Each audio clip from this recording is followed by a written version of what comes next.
ఇండియాలో భారీగా అమ్ముడైన ఒక కార్ ఉంది, కానీ సక్సెస్ ఉన్నా కూడా దాన్ని కంపెనీ ఆపేసింది. ఆ కారు ఏంటో తెలుసా?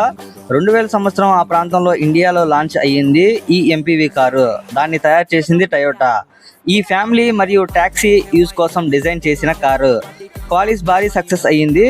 మొదట కొన్ని సంవత్సరాల్లోనే ఇండియాలోనూ చాలా పాపులర్ అయ్యింది. కానీ ఒక పెద్ద సమస్య వచ్చింది ఇక్కడ. ఈ కారుని కొనేవాళ్ళు ఎక్కువ మంది ట్యాక్సీ ఓనర్స్ మాత్రమే ఉండడం, ప్రైవేట్ బయర్స్ తక్కువగా ఉండేవారు. క్వాలిస్ ఎందుకు హిట్ అయిందంటే స్ట్రాంగ్ బాడీ, రిలయబుల్ ఇంజన్, లో మెయింటెనెన్స్, ఎక్కువ స్పేస్ ఉండేది. మొదటి సంవత్సరంలోనే 22,000 కంటే ఎక్కువ అమ్ముడయ్యాయి. రెండో సంవత్సరంలో 28,000 కంటే ఎక్కువ అమ్ముడయ్యాయి.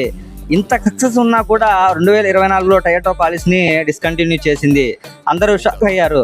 క్వాలిస్ ప్లేస్లో టయోటా కొత్త కార్ని లాంచ్ చేసింది. అది టయోటా ఇన్నోవా. ఇది ఫ్యామిలీ కస్టమర్స్ కోసం డిజైన్ చేశారు. ఇన్నోవా సక్సెస్ అయ్యింది, కానీ క్వాలిస్ మాత్రం ఇండియాలోనే ఒక లెజెండ్గా మిగిలిపోయింది. క్వాలిస్ అంటే కేవలం కారు కాదు, నమ్మకం.